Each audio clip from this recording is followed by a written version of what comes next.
throughout the game you face a lot of adversity, and yet you maintain an amazing composure. What do you tell yourself in those moments, and what would you like to tell to your fans out there? Well, first I want to congratulate Sinner for playing a great match, a great tournament so far. He's deservedly in the finals. He outplayed me completely today. Look, I was in a way shocked with my level, you know, in a bad way. I mean, not much I was doing right in the first two sets, and yeah, I guess this is one of the worst Grand Slam matches I've ever played, at least that I remember. So yeah, you know, not a very pleasant feeling playing this way, but at the same time, you know, credit to him for doing everything better than me, you know, in every aspect of the game. I tried, I fought, I managed to kind of raise the level a little bit in the third, saved match point, played a good tie break. But again, you know, the fourth set, very bad game to lose, you know, 40 love up on 1-2 and kind of against the wind a little bit. And yeah, just overall, the performance-wise level of my tennis was you know, really not great. So yeah, I guess in those moments you just try to, you know, find the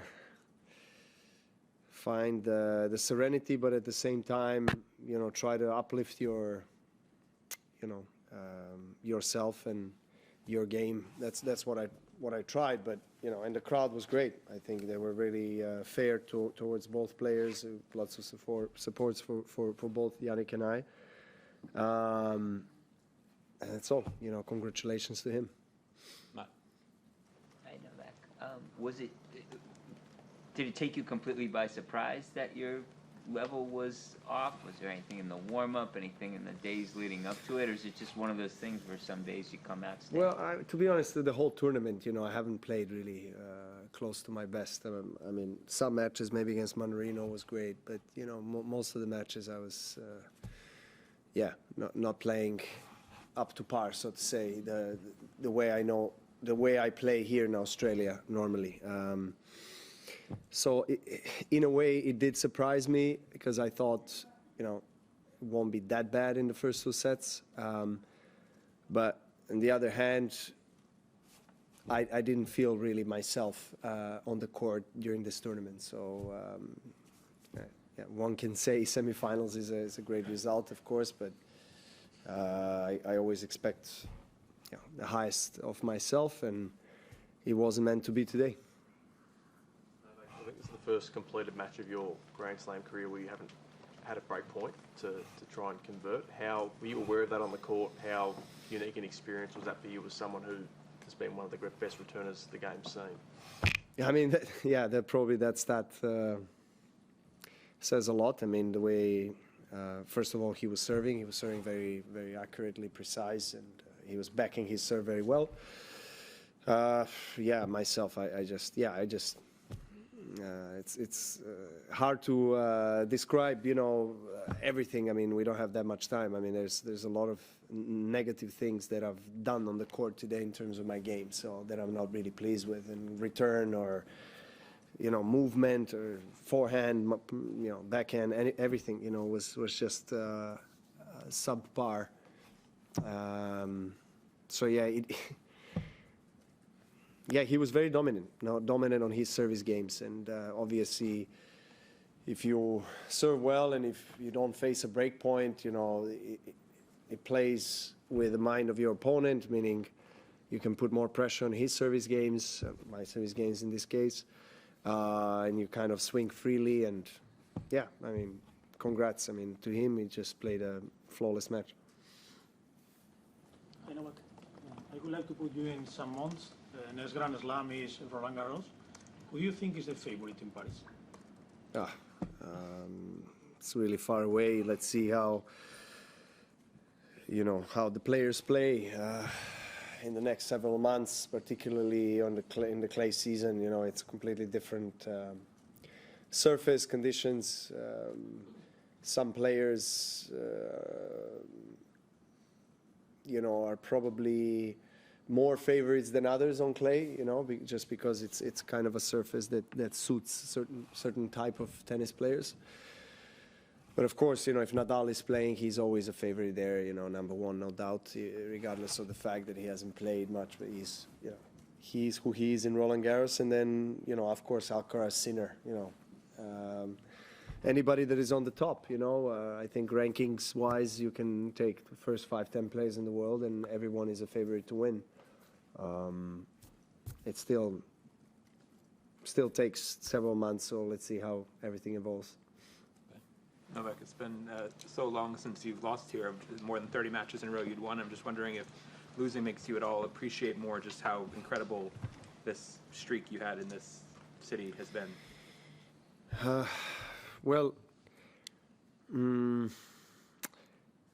kind of hot-headed right now, you know, after the match. It's very difficult to reflect on things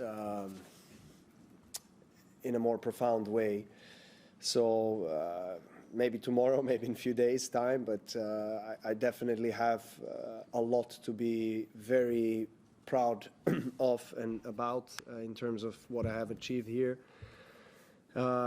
And streak was going to end, you know, one day. It was going to happen, and you know, at least I gave everything I possibly can under circumstances where I didn't play well, and I lost to you know, a player that has a very good chance to win his first slam. So that's all it is. But yeah, this has been a very special city, best by far Grand Slam of my career, and yeah, I just hope that I'll get a chance to come back, yeah, to play at least another time and go through the emotions once more.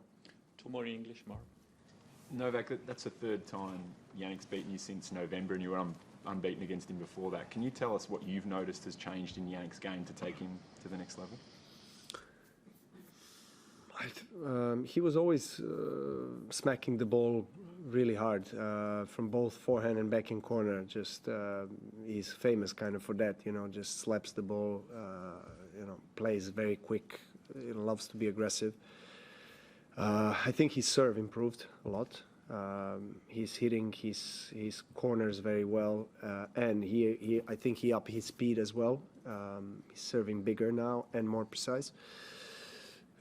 Movement overall, and mental part. You know, he was always very calm, very composed in the court, and I think he struggled maybe to win the big matches, you know, in the big moments. But now it's coming together for him. Of course, Darren Cahill, who is a very experienced coach and someone that has worked with former number ones in the world, you know, is obviously having him in his corner is very helpful, you know, from the mental side of things, of course, along with everything else. So. Yeah, he's got a great team. He's on a very good path, and you know, he's going to have a chance a couple of days to win his first slam. Last one in English. Novak, you mentioned the entire 2 weeks you felt like you haven't been at your best. You're 36 years old now. Does it feel like you're finally starting to play at your own age after such an insane period, and this younger generation are at your level, or is it just an off tournament? Let's see. We don't know. I still have high hopes, you know, for other slams and you know, Olympics and you know, whatever tournaments that I'll play. It's just the beginning of the season. It's not the feeling that I'm used to. I mean, kind of has been incredibly satisfying for me, you know, to start off most of my seasons with a Grand Slam win and never lost in semis or finals of Australian Open. So this time it's a bit different, but it is what it is, and let's see. I don't know. This tournament hasn't been, as I said, up to my standard or criteria or the level that I would normally play or expect myself to play, but doesn't necessarily mean that it's beginning of the end, you know, as some people like to call it. But yeah, let's see what happens in the rest of the season. Wide World of Sports is your home of the Australian Open. With highlights of every match of the AO, the on-court interviews, and every day with the morning serve, you'll be ahead of the game. So click that subscribe button so you don't miss a thing this Australian Open.